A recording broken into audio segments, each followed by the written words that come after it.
Et on va lancer dans la musique. Eh ben, on continue dans la musique. Et nous avons rencontré, en fait, samedi dernier, Sanseverino, qui était en concert à Maurepas. Donc, son dernier album, Honky Tonk, qui est sorti en mars dernier, signe, en fait, une nouvelle couleur musicale. C'est un nouveau registre dans lequel on ne le connaissait pas. Sanseverino nous en parle. On l'écoute. Sanseverino, bonjour. Oui, bonjour. Alors vous êtes actuellement en tournée pour la sortie de votre dernier album. Ouais. En fait non, c'est pas en tournée pour la sortie de mon dernier album, c'est-à-dire que l'album sert à faire une tournée. En fait c'est l'inverse. Alors l'album l'album s'appelle Honky Tonk et c'est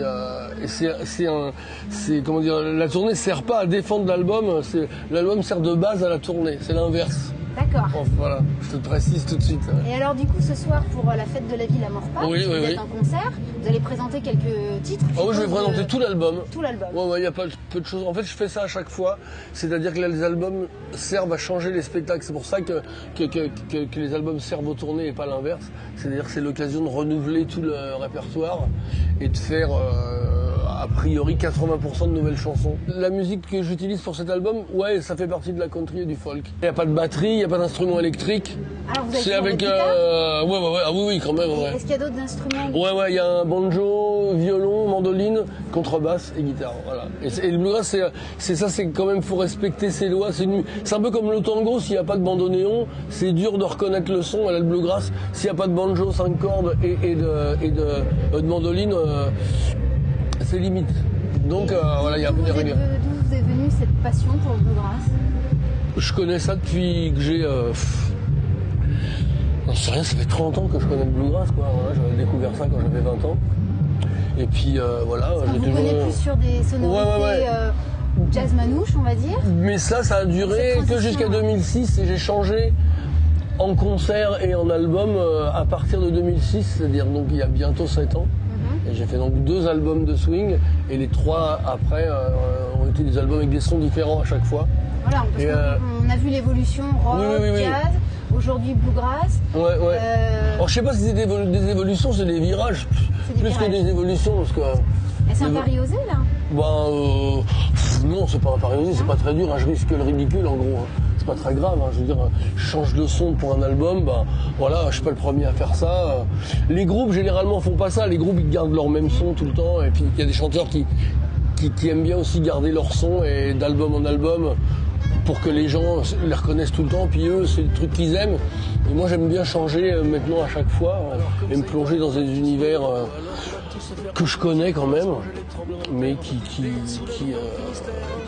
font partie de je sais pas, de ma culture quoi. Je suis censé quand même montrer et faire écouter aux gens les musiques que j'aime et pas garder juste un des trucs. Alors quels sont les retours du public qui vous suit là, du coup, avec ces derniers concerts? Les retours ils sont très positifs, c'est-à-dire que les gens, à la limite, ils se demandent pas quel nom ça a, ni quelle musique c'est et tout, ils voient le chanteur qu'ils aiment bien et puis ils sont contents du spectacle ou pas. C'est vrai que là, avec le retour de la musique acoustique, par rapport aux 2 tournées d'avant qui étaient très électriques, il y a quand même beaucoup plus de gens qui reconnaissent les textes un peu mieux. C'est vrai qu'il y a moins d'espace dans une musique électrique, enfin une musique électrique jouée forte. Et du coup il y a un peu moins de place pour les textes, mais là il y a de nouveau plein de place pour les textes. Alors les gens ils sont assez contents, et puis je pense que les gens ils aiment bien cette musique là qui est en fait assez c'est de la musique assez improvisée, le bluegrass, hein. Il y a pas beaucoup de les codes, c'est quand même tel couplet c'est toi qui joues derrière, tel couplet c'est toi, ensuite on a une intro, enfin ça ressemble un peu au rock'n'roll par certains points, c'est-à-dire que ça a pas l'air arrangé. Dans le sens qu'il n'y a pas d'arrangement. Alors il y en a toujours quelques-uns un peu, mais c'est pas mal une musique de bar quand même. C'est-à-dire que c'est fait c'est pas fait pour danser, mais on peut taper du pied et taper des doigts et des mains quand même. Et moi je trouve ça, enfin moi j'adore ça, mais j'ai l'impression que les gens ils trouvent ça assez positif et je sais pas, porteur de trucs sympas quoi. En tout cas. C'est votre 5e album. Ouais. Est-ce qu'on parlait des textes là justement? Est-ce qu'on retrouve dans cet album aussi des textes drôles, décalés, parfois un peu corrosifs? C'est toujours moi qui les fais, alors forcément ils sont un peu comme tu dis, mais je pense que ça, moi, je peux pas faire autrement, par contre. Je peux changer les sons des albums et puis prendre un guitariste ou un batteur différent, ou alors un arrangeur qui va me mettre que de l'électro ou je ne sais quoi, ou faire un album avec la Caravane Passe et qu'on entend derrière. J'aurai toujours mes textes avec moi, du coup, on reconnaîtra toujours ça. C'est l'avantage d'être chanteur.